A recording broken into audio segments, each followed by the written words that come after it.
오늘 본문 말씀은 성경에 나온 그대로 또 성경을 읽고 있는 에디오피아 내시에게 빌립 집사가 복음을 전하고 세례를 준 사건을 기록하고 있습니다. 이 사건을 살펴보면서 이 아침에 몇 가지 함께 나누고 함께 기도하는 시간을 가지기를 원합니다. 우선 이 내시가 누구였는지를 좀 살펴보기를 원하는데 본문 27절로 참고해 봤을 때 이 내시는 에디오피아에서 꽤나 영향력이 있는 사람으로 우리는 생각할 수 있습니다. 이 내시라는 표현 앞에 나오는 것을 읽어보면 이 내시는 여왕의 돈을 관리하는 사람이었습니다. 누군가의 재산을 맡아서 관리한다라는 것은, 그리고 그 재산이 국가에 귀속되어 있는 돈이라 함은 굉장히 중요한 돈에 속하게 되어집니다. 그런 돈을 관리하고 맡아서 모든 것을 책임지는 사람이었다라는 것은 엄청난 일일 것입니다. 그리고 분명히 비범한 사람이 이러한 일들을 맡아서 진행을 하게 될 것이고, 보통 사람이라면 할 수 없는 자격 조건들이 있을 것입니다. 그리고 또 이 에디오피아라고 생각하면 우리가 생각하는 지금의 빈민의 에디오피아를 생각하시면 안 됩니다. 1세기에 에디오피아는 흑해와 아라비아 사이의 무역으로 인해서 국력이 굉장히 셌고 또 굉장히 부유한 국가로 알려져 있었습니다. 그러니까 국력이나 그 주변의 영향력, 국가 가운데 미치는 영향력이 굉장히 엄청났다라는 사실도 우리가 그 당시의 역사를 통해서 발견을 할 수 있습니다. 그러니까 이 내시는 그런 여왕의 측근, 그러니까 고위층의 측근이었던 것입니다. 이런 면으로 봤을 때 이 내시 자체가 가진 영향력이 굉장했을 것입니다. 반대로 이 내시에게 복음을 전했던 빌립에 대해서 우리가 다시 한번 생각해 보면, 사실 성경엔 그가 어떤 일을 했고 어떤 사람이었는지에 대한 정보를 많이 찾을 수는 없습니다. 그가 가진 사회적 지위를 알 수 있는 길도 없고, 그가 가진 영향력에 대해서 우리가 파악할 수 있는 것은 없지만, 분명히 확실한 것은 이 내시는 빌립은 이 에디오피아 내시를 쉽게 만날 수 있는 사람은 아니었다라는 것은 확실한 것 같습니다. 또한 무엇인가를 가르쳐주고 배우는 입장이 되어야 한다면, 내시가 빌립에게 자기가 세계 각국을 돌아다니면서 봤었던, 세계 영향력 있는 사람들을 만나면서 접했었던 이야기를 알려주고 가르쳐주는 것이 일반적으로 상식처럼 보여지지만, 오늘 성경은 반대의 것을 이야기하고 있습니다. 그리고 빌립이 전한 것이 세상의 다른 어떠한 지식이나 어떠한 상식이 아니라 복음이었다라는 점에서 우리는 복음이 전해지는 방법을, 전해지는 방식을 다시 한번 생각해 볼 수 있습니다. 복음을 전함에 있어서 높고 낮음, 그리고 귀하고 천함의 구분이 사라진다라는 것을 우리는 이 본문을 통해서 발견을 해야 합니다. 복음이, 예수님이 마치 우리에게 은혜를 베푸셨던 것을, 그리고 예수님이 이 땅 가운데 오셔서 가장 먼저 접하고 그들과 친하게 지냈었던 무리들을 생각해 본다면, 그리고 그 은혜가 지금 어디에까지 도달해 있는지를 우리가 생각해 본다면, 이 복음의 속성이 또한 은혜와 함께 너무나도 잘 닮아 있음을 우리가 생각해 본다면, 어쩌면 빌립이 내시에게 가서 이 복음을 전했었던 것은 너무나도 당연한 일이라고 우리는 다시 한번 생각해 볼 수 있습니다.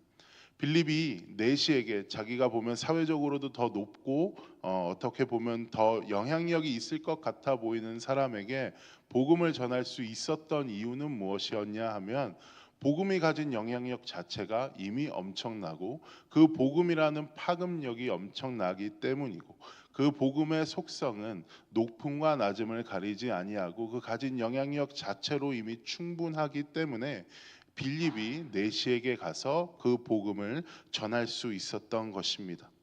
이 말은 우리 또한 복음을 전함에 있어서 모두 빌립과 같은 사명을 가진 자라는 것이라는 사실을 우리에게 알려줍니다.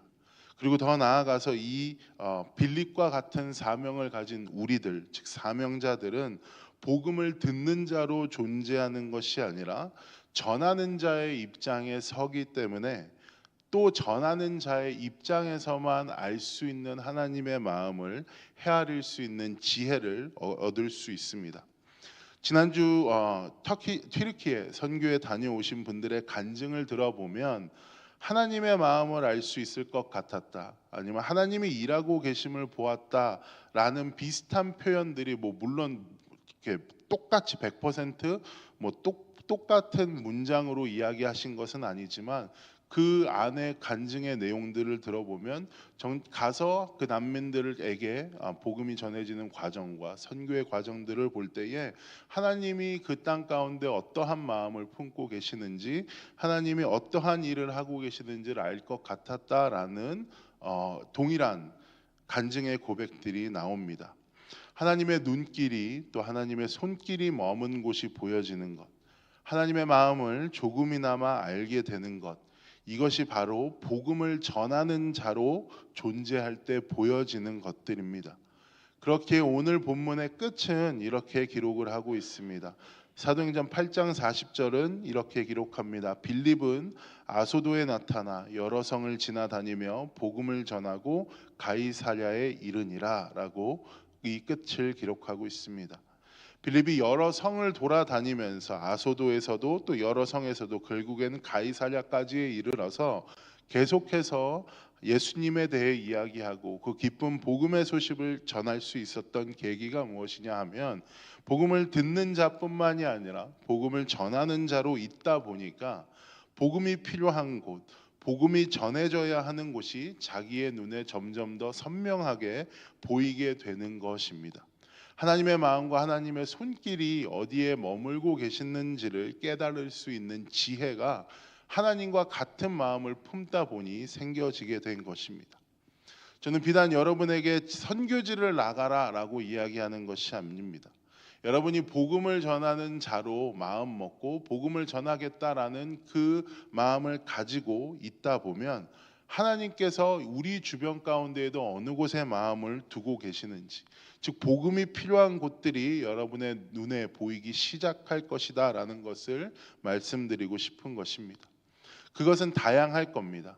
새신자가 왔다면 혼자서 뻘쭘하게 앉아 있는 그곳 가운데 함께 앉아 예배를 드려주는 것도 누군가에겐 복음을 전하는 일이 되어질 수도 있고, 그리고 뭐 사랑방에서도, 또 아니면 여러분의 옆에 가족들 가운데에서도, 친구와 동료들 가운데에서도 복음은 동일한 방법으로 다양하게 정해질 수 있습니다. 하나님의 마음은 우리를 향한 모두에게 향하고 계시기 때문에 그렇습니다. 하나님의 머무심 다양한 곳에서 빌립처럼 복음을 전하는 자로 오늘 하루를 존재하는 우리가 되기를 소망합니다. 그렇기 위해서는 빌립처럼 달려가야 합니다. 29절과 30절 이렇게 기록되고 있습니다. 성령이 빌립더러 이르시되 이 수레로 가까이 나아가라 하시거늘 빌립이 달려가서 선지자 이사야의 글 읽는 것을 듣고 말하되 읽는 것을 깨닫느냐. 성령이 빌립에게 수레로 나아가라라고 이르셨다라는 이 표현은 직접적인 음성이라기보다 빌립의 마음속에서 불같이 일어난 어떠한 열정이나 열망으로 우리는 해석해야 합니다. 그 마음이 들었을 때 빌립은 즉시 달려가서 그 내시의 무리를 세우고 그에게 복음을 전합니다.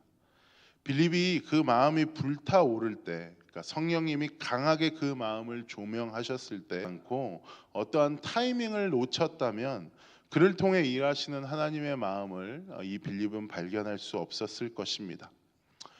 예를 들면 이런 겁니다. 예전에 저랑 같이 룸메이트 하던 형이 있었습니다. 같은 교회를 다니고 있었거든요. 근데 같은 교회 안에 청년부에 있는 어떤 한 누나를 좋아했는데 겉으로는 표현을 못해서 짝사랑 수준에만 머물고 있었습니다. 사실 주위에 저희들이 보기엔 서로 마음이 있는 것 같아서 이제 그 형에게 가서 좀 표현 좀 해보라고, 같이 밥이라도 먹자고 해보라고 얘기를 했는데 이 형은 뭐 용기가 없어서인가 계속 쭈뼛쭈뼛 거리다가 결국에는 고백을 하게 되어지는데, 어떻게 고백을 하냐 하면 일주일 뒤에 한국을 돌아가야 하는 그 상황에 내가 너를 좋아했었다 근데 난 한국 간다라고 편지를 써서 그 여자 그 누나에게 전해 준 거예요. 그러니까 고백의 내용도 뭐 사귀자 만나보자 이런 게 아니었던 거죠. 그러니까 나는 너를 좋아했다 이런 알리려는 목적으로 편지를 쓴 건데 결과는 당연히 잘 안 됐습니다. 그리고 나서 이제 후에 그 누나들이랑 같이 친한 청년들과 함께 밥 먹으면서 그런 이야기들을 하게 됐었는데 사실 그 누나도 그 남자 형에게 마음이 조금은 정말로 있었다라고 이야기를 하더라고요.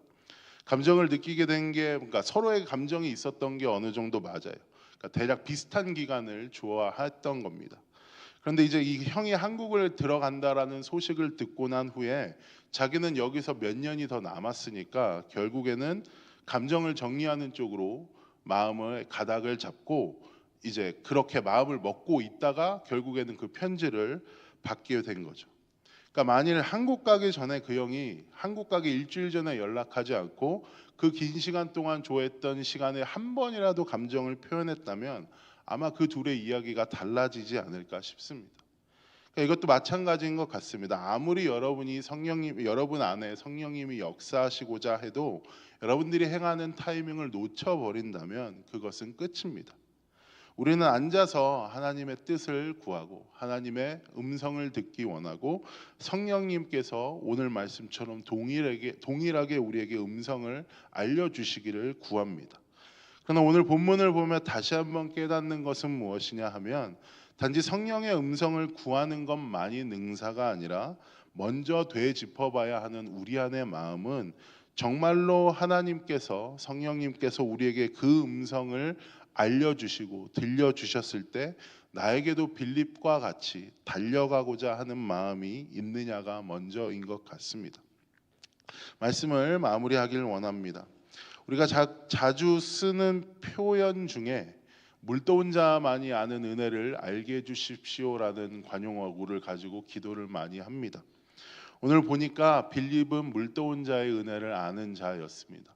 있는 상황에서 성령님의 음성에 순종하며 달려가서 복음을 전하는 그 행동들 가운데에 하나님의 마음이 어디에 머물고 있는지, 하나님께서 지금 이 시대 가운데 자신을 향하여 어떠한 부르심을 부르고 계시는지를 깨닫게 되어지는 정말로 물도온 자와 같은 은혜를 맛보게 되었습니다. 다시 한번 반복하여 말씀드린다면 그 물도온 자의 은혜는 물을 뜨러 갔을 때, 그리고 성령님이 그에게 강한 음성으로 말씀하여 주셨을 때 달려갈 때에 모든 것들이 보여졌는 줄 믿습니다. 이 시간 하나님 앞에 나와서 계속해서 기도하며 나아가실 때에 하나님의 음성 듣기를 원하고 하나님 나에게 뜻을 알려주십시오라고 마음껏 기도하시면서 하나님께서 그 뜻을 알려주시고 달려가고자 하는 방향을 알려주시고 또 가야 하는 길을 알려주셨을 때 그 길대로 빌립처럼 달려가서 우리 또한 복음을 전하는 자로서의 하나님의 마음을 헤아릴 줄 아는 하나님의 자녀들, 또 하나님의 복음의 대변자들로 하루를 살아가시는 우리가 되기를 소망합니다. 제가 기도하겠습니다.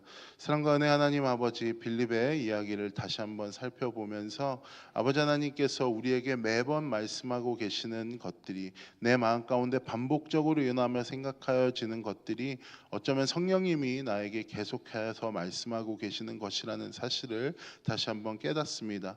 빌립은 성령님께서 이야기하셨을 때에 달려가 그 무리를 세우고 내시를 만납니다.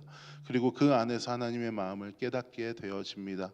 우리 또한 빌립과 같은 동일한 은혜가 일어나게 되어지기를 소망합니다. 달려갈 수 있는 힘을 주시고 달려갈 수 있는 용기도 주시고 달려갔을 때 주님의 마음을 깨달을 줄 아는 은혜를 발견하는 하루를 사는 우리 될 수 있도록 함께하여 주시옵소서. 감사드리며 모든 말씀 우리를 구원하신 예수님 이름으로 기도했습니다. 아멘.